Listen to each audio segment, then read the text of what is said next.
Paanong madaog ang lehiyon? Ang pamagat ng aking pagninilay na nais kong ibahagi dito sa San Sandali. Ang daog sa Bisaya ay manalo.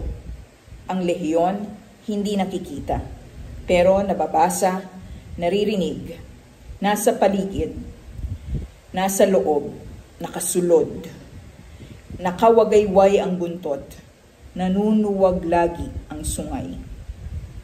Para sa mga kaedad ko, naalala ba ninyo kung paanong noong mga bata tayo, ang malingit na imaheng ginagamit ng matatanda kapag dinidisiplina ang anak na hindi sumusunod sa magulang? Sige ka, umiiyak ang anghel sa tabi mo. Ngumingisi naman ang demonyo. Titigil sa pag-iyak ang batang matigas ang ulo. Nakatatakot ang banta, natatabi sa iyo ang demonyo at luluhang palayo ang iyong anghel de la guardia. Sa Biblia ng mga Kristiyano, maraming kwento ng demonyo mula pa sa pagkalikha ng unang tao. Nasabi tinukso ng ahas hanggang sa mga tagpo ng pagtataboy ni Jesus ng masamang espiritu sa mga sinasaniba nito, hanggang sa mismong tahas na panunukso sa kanya ng demonyo sa gitna ng disyerto habang siya ay nananalangin sa pamamagitan ng pagsubok sa kanyang maaaring kahinaan. Gawin mong tinapay itong bato. Tumalon ka mula sa templo at hayaan mong sagipin ka ng mga anghel ng Diyos. At ang pangatlo, inialok sa kanya ang paghahari at kapangyarihang walang hanggan. Hindi nagtagumpay ang dyablo dahil mariin siyang itinaboy ni Jesus. Sabi sa alamat ng Puente del Diablo na isang puok sa Binangonan, noon daw ay may dalagang lubhang marikit na sinusuyo ng maraming binata. Nakatuon ang isip at puso ng dalaga sa kanyang pananampalataya, kaya't hindi siya naakit ng sinuman sa kanyang mga nanunuyo o manunuyo.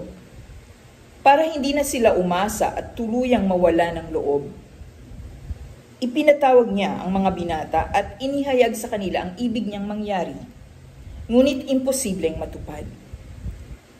Sabi niya, sino man sa inyo ang makapagpapatayo ng tulay sa ibabaw ng lawas ng tubig, abot sa kabilang ibayo sa loob lamang ng isang gabi, iyon ang aking pipiliin upang pakasalan. Nagsilisan ang mga binata at lihim na natuwa ang dalaga, pero mula kung saan ay lumapit sa kanya ang isang mahiwagang lalaki at nagsabing, tutuparin niya ang ibig mangyari ng dalaga. Sa maliit na aklat ng mga alamat, una ko itong nabasa, pero naikukwento sa amin ni tatay dahil doon siya sa Binangonan ipinanganak at lumaki. Sino ba ang maglalakas loob tumanggap ng imposibleng hamon, kundi ang isang may nakatagong kapangyarihan? Nang hilakbot ang dalaga sa narinig, ngunit kailangan niyang pagbigyan ang lalaki. Nang gabing iyon, ay nagambala ang maliit na bayan sa ingay na nagmumula kung saan, dahil nagsimulang itayo ang tulay. Hindi nakatulog ang dalaga, kaya't naglakas loob siyang bumangon at tingnan kung ano ang nangyayari. Dala lamang ang kanyang krus at taimtim na panalangin. Doon niya nasaksihan na ang nagtatayo ng tulay ay mga kampon ng kadiliman. Tigib ng pananampalataya ay sumugod siya sa puok, kaya pinaniniwalaang ang tulay na tinangkang itayo ay hindi natapos pagkat tagumpay na itinaboy ng dilag ang mga kampon ng demonyo, dala lamang ang liwanag na nagmumula sa magiting at taimtim na pananalig sa Diyos. Sa kolehiyo, isa sa mga unang akdang nagpakilabot sa akin tungkol sa demonyo ay ang kwento ni Graham Greene. Dahil noon ay may kursong Catholic literature sa universidad. Ipinabasa sa amin ng maestra ang The Hint of an Explanation na kung tutuusin ay kwento ng pari sa isang agnostiko na nakasabay niya sa biyahe sa tren. Ang akda ay halimbawa ng kwento sa loob ng kwento, na ang sumusubaybay ay ang mambabasa. Marami silang napag-usapan, wala halos pagtatalo. Bagam ang agnostiko na tagapagsalaysay ng buong kwento ay maituturing na taong may malamlam na pananaw sa Diyos. Ang tanong niya malamang ay tanong din ng ibang nagugulumihanan sa mga pangyayari sa mundo. Sabi niya, I am revolted at the whole notion of such a God who can so abandon his creatures to the enormities of free will. Sa madaling salita, anong klaseng Diyos ang hinahayaan ang kanyang mga nilalang na malayang magpasya kung ang malayang pagpapasya ay magdudulot ng kapahamakan, pagkawasak o mabigat na parusa? Sa mas maikli, kung may Diyos, bakit marami ang nagdurusa? Ang sagot ng pari, na hindi nagpakilala bilang pari sa simula ng kwento, ay sa pamamagitan ng kwento. Isinalaysay niya ang naging karanasan noong siya ay bata pa at nagsilbi bilang sakristan sa simbahan. May isang panadero, ang pangalan ay Blacker. Ang hinimok siya na magpuslit ng isang piraso ng ostya. Hindi ng ordinaryong ostya, kundi ng konsagradong ostya. Ang kapalit ay laruang tren o ang banta ng matalas na labaha. Ang konsagradong ostya ay pinaniniwalaan ng mga Katolikong mananampalataya na siya mismong katawan ni Jesus sa sandaling usalin ng pari ang pagbabasbas. Ginawa ng batang si David ang iniutos sa kanya, saklot ng magkahalong pagnanasa sa laruan at takot sa banta ni Blacker. Nang tanggapin niya ang ostya sa komunyon, disimuladong iniluwa niya ito, itinago sa bulsa, at ibinalot sa dyaryo pagdating sa kanyang kwarto. Inabangan siya ni Blacker noong gabing yon, at sa may bintana ay hiningi ang ostya. Noon, nabuo ang kanyang pasya na isubo at lunukin ang ostya kahit pakasama sa paglulon ang dumikit na papel ng dyaryo. Hindi ko makalimutan ang tagpo ng una ko itong mabasa dahil hindi naman inilarawang nakatatakot na maligno ang dyablo, kundi karaniwang tao na may masidhing pagnanasang patunayan ang di katotohanan sa pinaniniwalaan ng mga mananampalataya. Sa kanya'y pareho lang ang lasa ng ostya at inaasahan niyang pareho ang sangkap na bumubuo dito kung ilagay man ang konsagrado at di konsagrado sa ilalim ng mikroskopo. Napatda ako sa hanay ng salita ni Green. Ang higit na nakakikilabot ay ang pagtangis ng luksong espiritu sa harap ng musmos. Sa labis na kapalaluan ng dyablo, hindi siya makapaniwalang maigugupo ng makasalanang tao. Ang isang klasikong akda at bantog sa hanay ng panitikang Katoliko ay ang Screwtape Letters ni C.S. Lewis. Ang kwento ay umiinog sa serye ng mga liham ng tiyuhing demonyo, si Screwtape, na nagsisilbing life coach at tagahubog sa pamangking demonyo, si Wormwood, na dahil bagito at nakababata ay nangangapa sa pagtukso at pagbitag sa kaluluwa ng tao. Ang assignment ni Wormwood ay masilo ng tuluyan ng isang pasyente. Kaya itinuturo sa kanya ng tiyuhin paanong pagsamantalahan ang kahinaan at dinaramdam ng may sakit na halinhi ng takot, kalungkutan, at kapalaluan ayon sa makikitang relasyon nito sa mga tao sa paligid at sa sarili.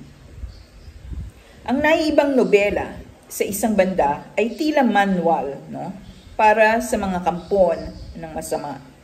Sa kabilang banda, ang akda ay paanyaya sa mas malalim na pagninilay. Natatahaki ng tao, nasa gitna man siya ng literal na digmaan.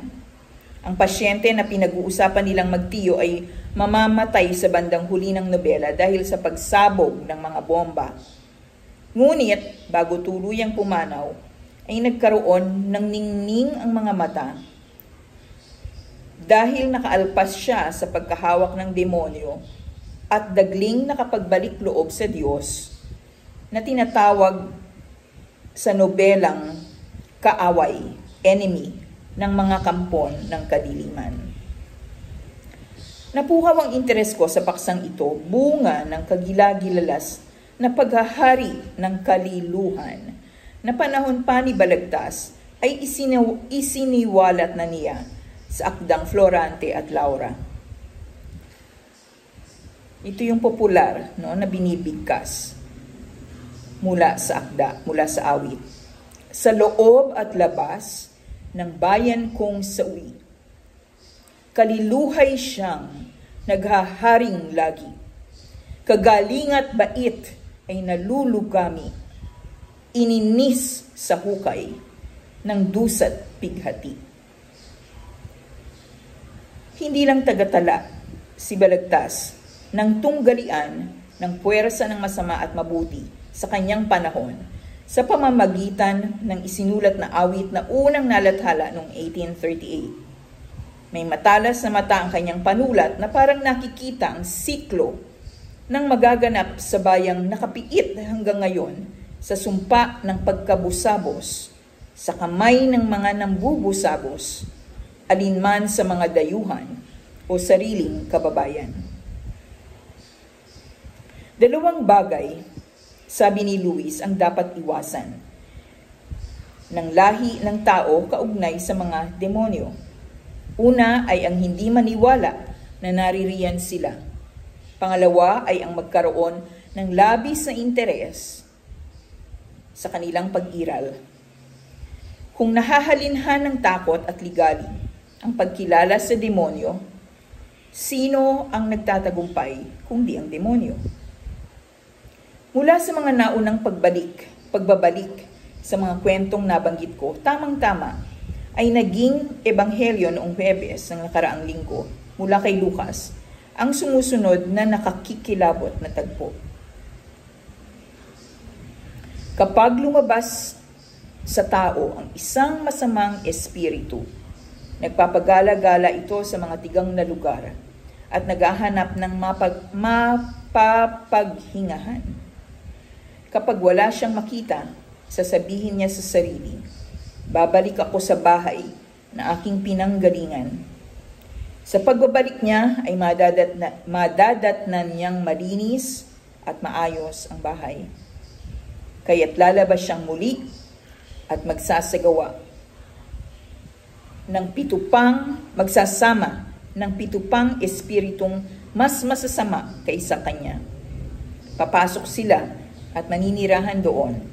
Kaya't mas masama pa kaysa dati ang kalagayan ng taong iyon. Bakit nakapanghihilakbot ang larawan? Isang demonyo ang pinalayas ni Jesus sa katawan ng isang nasasaniban. Ngunit walang nasilungan ng kumawala, kaya't binalikan ng may katawan. Bit-bit ang pitupang mas masahol na dyablo kaysa sa lumisan. Sa kalagayang dinadanas ng bansa sa kamay ng mga ganit sa kapangyarihan, na minsan ay napalayas na at muling nakabalik. Hindi lang 7 dyablo ang binitbit ng pinaalis, kundi lehiyon. Para bang hayok at gutom na gutom ang masamang espiritu dahil malaong napagkaita ng nakasanayang kapangyarihan mula ng itaboy ng taong bayan. Ngayong nakabalik, ay lumalamon ng lumalamon, nagpapakasasa sa karangyaan, kapangyarihan, at pribilehiyong nakakabit sa pwesto. Hindi ito panahon ng pagtulog o pagwawalang bahala o pagsuko. Taas ang dalawang kamay. Iyon ang ibig mangyari ng mga dyablo. Mahaba-haba ang panahong ibinabad ng mga kampon ang atensyon ng publiko sa mga investigasyon na sabi isinasagawa para makagawa ng batas. Pero kung anong batas o balangkas ng batas ay wala pang naihahain sa publiko hanggang ngayon. Pamilyar ang mga estudyante sa thesis defense na tinatawag bilang bahagi ng kahingian upang makagraduate sa kolehiyo o universidad. Kasama sa proseso ng pagsulat at pagbuo ng thesis ay ang tinatawag na review of related literature. Dito malalaman kung ano ang mga nasulat na hinggil sa usapin o paksa na pinagtutuunan ng pansin at interes ng research o pananaliksik. Sa review ay malalaman kung ano ang mga pag-aaral na naisagawa na at mula sa mga naunang pag-aaral saan may guwang o espasyo para mapunuan. Dito papasok ang papel at halaga ng inihahaing pananaliksik upang maiwasan ang pag-uulit at upang matupad ang layunin na bagong tinutukoy at ibig patunayan ng pag-aaral. Ano sa halip ang nakatambad sa atin? Ang kaululan ng lehiyon. Doon sa kanilang pugad, nanginginig ang bawat isa na patunayan ang kanilang lakas at karunungan. Isang tatak ng kanilang lahi, ang kapalaluan. Ang sino mang imbitahan na tumugon sa kanilang investigasyon ay kailangang sumunod sa plano at palabas at kung malihis ka, kulong ang aabutin mo. Panghihiya, panlilibak, panduduro, at tahas na paghatol bilang may sala. Pathological liar, sabi nila. Una ay may ahensyang may pananagutan sa pag-iimbestiga sa paggasos ng mga namumuno sa pamahalaan.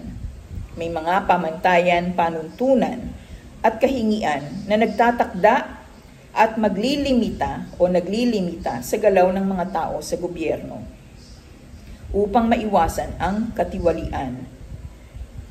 Kung may pagkukulang sa mga pamantayang ito, kailangang higpitan, dagdagan, o baguhin upang makatupad sa tapat na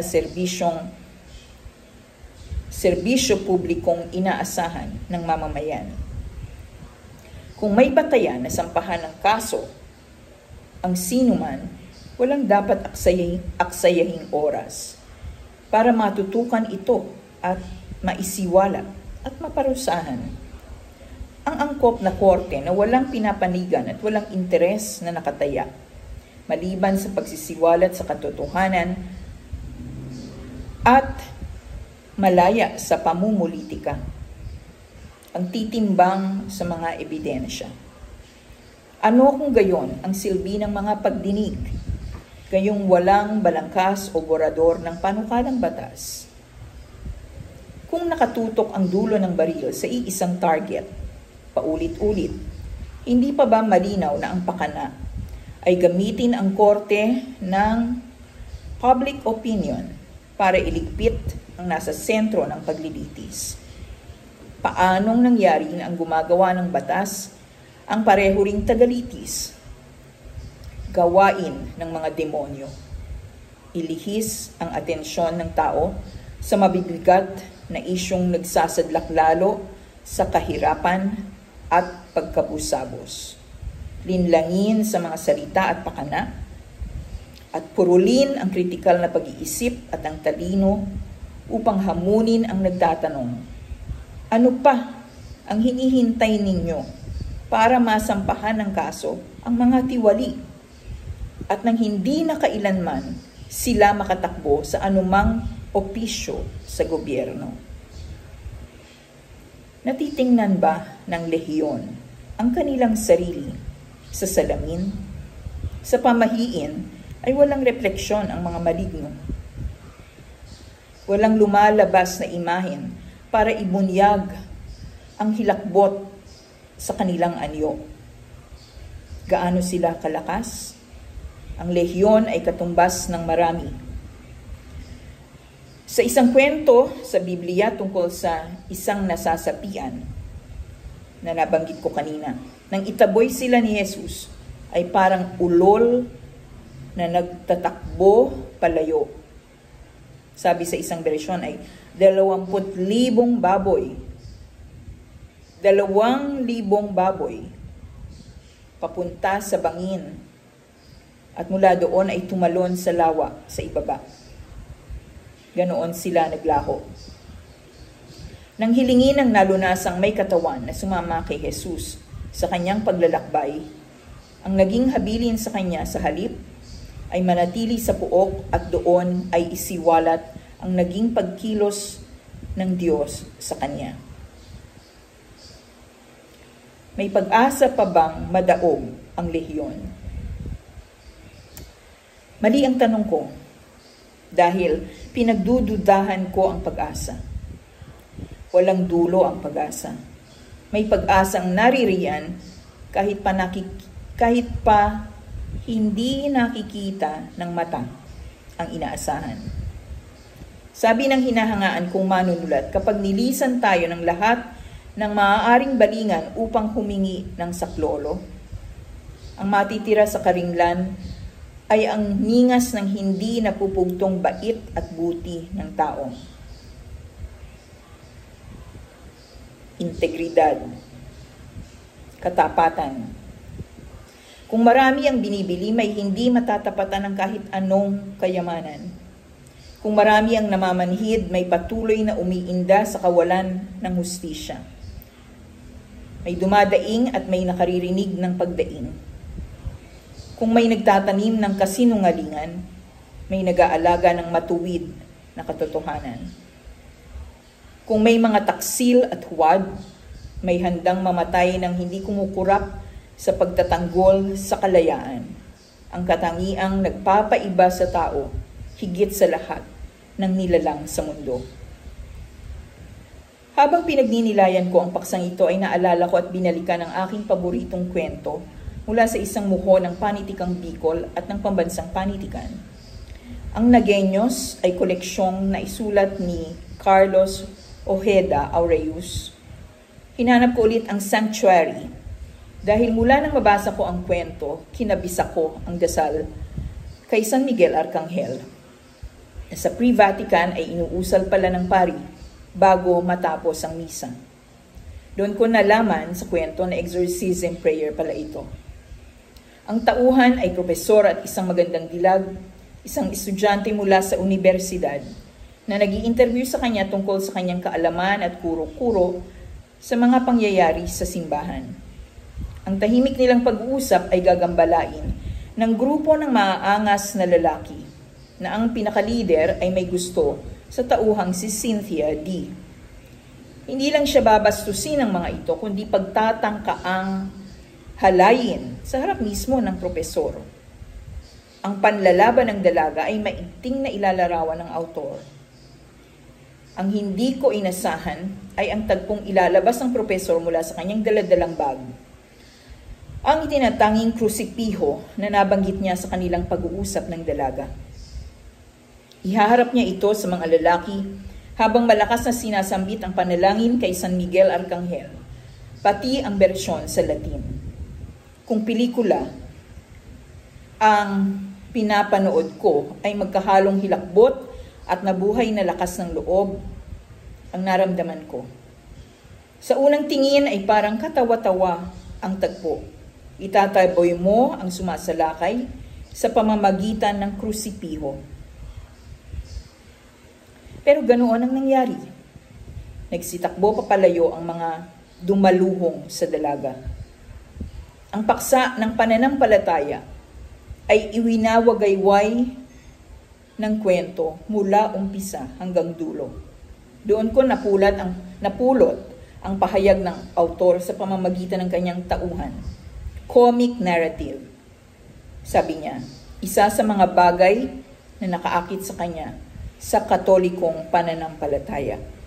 Comic dahil ang kwento ni Jesus ay hindi matatapos sa krus.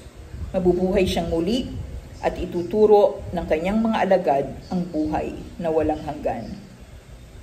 Ang pananampalataya ng mga Katoliko ay kwento ng tagumpay ng buhay sa kamatayan, ng galak sa pagdadalamhati. Tigib ng kasamaan ang mundo. Lehyon ang mga demonyong gumagala-gala at sumisilo sa kaluluwa ng tao. Ang katiyakan sa bawat sumasampalataya hanggang may pag-iral ng mabuting kalooban. Sisidlang hindi natutukso ng kapalaluan. Hindi magtatagumpay ang kampon ng kadiliman. Bago ako magtapos, ay nais kong ibahagi sa inyong isang tula. Nasulat ko mga 2014 pa ito, nung makita ko yung petsa. At nasulat ko ito sa panahon ng Holy Week. Nang minsang madalaw ako dito sa Pilar Capiz. Mula sa aking koleksyong dungol, narito ang tulang Ginasikway. Ito yung version ko ng exorcism, kung meron man. Sa paraan ng pagtula, ganito ko iwinawaksi ang masasamang espiritu sa loob at labas ng bayan kong sawi. Ginasikway. Ginasikway mo bala si Satanas? Tanong ng pari. Huo, ginasikway ko. Ganoon ang pagkit ng ginasikway sa isip kahit nakabalik na ako sa Maynila. Lumipas na ang mga buwan, ang mainit, lubhang mainit na tag-araw. At ngayon ay nakaupo ako't nananalangin sa matandang simbahan ng Binondo. Sa labas ay dinaanan ang bagong gusali ng Lucky Chinatown. Malamig at sing-amoy ng sari-saring SM na nakatayo kung saan-saang bahagi ng mga pulo. Sinakop ng tuluyan ang mga ilog at mga estero. Nakahandusay pa rin sa mga bangketa, sa harap ng mga bangko, nakalatag ang pamilya, mga batang hubot-hubad, mga aling naglalako ng pampaswerte at mga kandilang iba-ibang hugis at kulay at presyo. May hilera ng mga bilog na pulang parol sa itaas. Sa ibaba, ang mga basurang kinakalkal ng tao, ang mga batang nakapalibot sa may poste, may pulis, at umiilang lang ang rugby at insenso. Oo, ginasikway ko ang lantarang kawalang hiyaan ng mga namumuno sa aming bayan. Ginasikway ko ang mga senador na nangungulimbat sa kabangyaman. Kaya magpahanggang ngayon ay mayroon pa ring walang bahay, walang nigapok na matulugan. Ginasikway ko ang kasinungalingan, paikot-ikot na pusakal. Ginasikway ko ang pagtatatwa sa katotohanan. Ginasikway ko ang pamumunong taksil mula pa noong kasaysayan at itinutuloy sa mga palasyo't luklukan ng kapangyarihan. Ginasikway ko ang takot na nagpapalupig sa pag-asa. Ginasikway ko ang pananahimik kapag hinihimok ko ang ligalig. Ginasikway ko ang pagtalikod sa wika na mangungusap sa aming lahat, sala sa labid na wika sa tore ng Maynila. Ginasikway ko ang katangahan ng palalo na nag-aakalang di siya masisilo pagdating ng oras. Ginasikway ko ang alin sa padalos-dalos o lubhang makupad na pang-uusig. Ginasikway ko ang demonyong nakaabito ang libog. Ginasikway ko ang demonyo ng pang-uutas. Ginasikway ko ang walang hunos-diling pagwawaldas. Habang may kumakalam ang tiyan at may nanganganib mawalan ng trabaho. Ginasikway ko ang mga naniniil dahil may kapangyarihan. Ginasikway ko ang sumasaklaw sa aming pagpapasya. Ginasikway ko ang pagtiklop ng katarungan. Ganito ko tinatanggap ang muling pagbibinyag. Ganito ko ibig ang daigdig. Sa daigdig, mabunyag. Hanggang sa muli, marami pong salamat, daghang salamat sa pakikinig. Ito ang inyong lingkod, Rebecca T. Año-Nuevo, Filipino para sa wika, para sa bandila, para sa tao at sa Diyos, dito sa maliit, ngunit malayang puwang ng sansandali.